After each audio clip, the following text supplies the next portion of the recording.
All right, welcome back. Today we're diving into one of the biggest questions humanity has ever asked. How do you live a good life?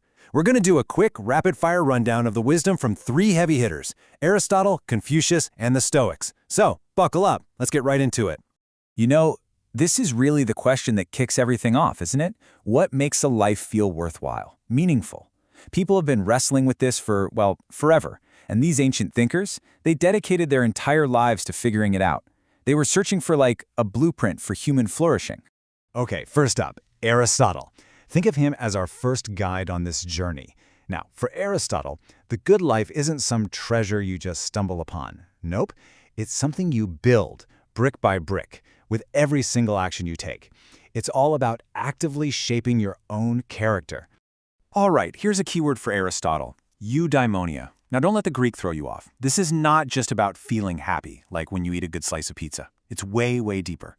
It's that profound sense of satisfaction you get from living up to your full potential. You know, from becoming the best possible version of yourself. We're talking about thriving, not just feeling good. So, the big question is, how do you actually get there?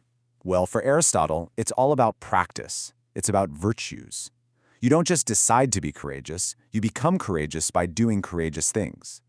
You become honest by, you guessed it, telling the truth over and over. It's a habit. And it's also about having good friends, doing stuff that actually matters to you, and, keeping things in balance. And this is where reason comes in. It's absolutely crucial. Think of reason as the conductor of your life's orchestra. It's the tool you use to make sure your job, your relationships, and your downtime are all playing in harmony, right? Instead of just being a chaotic mess pulling you in 100 different directions. All right, let's switch gears and look at our second path. We're going from Aristotle's focus on the individual to Confucius's focus on the community. And this is a huge shift. For Confucius, there's no way you can flourish all by yourself. A good life is by definition a life you live well with other people. And the big goal here? It's all about social harmony. Just imagine a society where everybody knows their role, what's expected of them, and they act with respect and integrity. For Confucius, a healthy community isn't just a nice-to-have, it's the absolute foundation for any kind of individual happiness. So, okay, how do we make that harmony happen? It all boils down to our relationships. We're talking about showing deep respect for your family and neighbors, learning from the older generation, and really participating in the traditions and rituals that hold a community together. It's about doing right by others. And that brings us to our third and final path, the Stoics. So, if Aristotle was about personal character and Confucius was about the community, the Stoics were all about the mind. Their whole philosophy is about building this unshakable inner fortress, a kind of mental resilience that nothing on the outside can ever tear down. And this right here, this is the heart of Stoicism. It's all about drawing a very clear, very bright line in the sand between what you can control and what you can't, right? You can't control the traffic jam. You can't control if your flight gets canceled. You certainly can't control what other people do. But, and this is the key, you can always control your own response. That's where your real power is. And when you master that, what do you get? True freedom. And I'm not talking about freedom from problems. That's impossible. I'm talking about freedom within your problems. It's that power to stay calm, to think clearly, and to do the right thing even when everything around you is going completely haywire. Okay, so there you have it. 3 ancient paths to a good life. But you might be thinking, that's all well and good for 2,000 years ago, but what about now?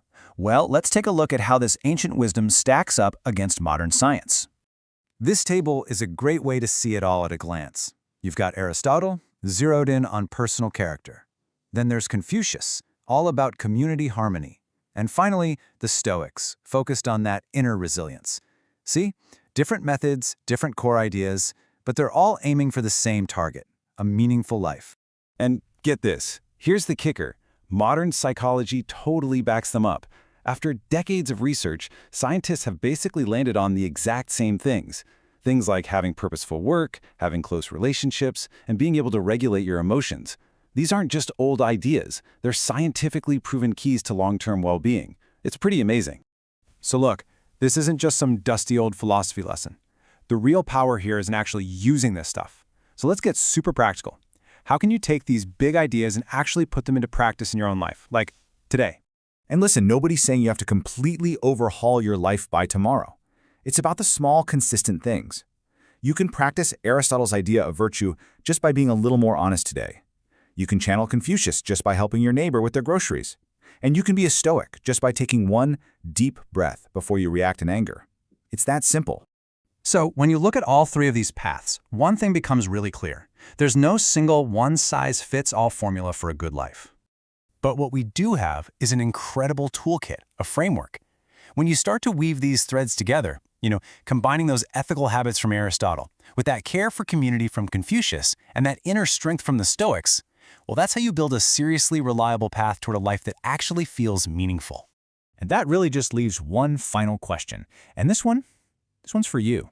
Because these aren't just ideas to think about. They're paths you can choose to walk. So what's it going to be?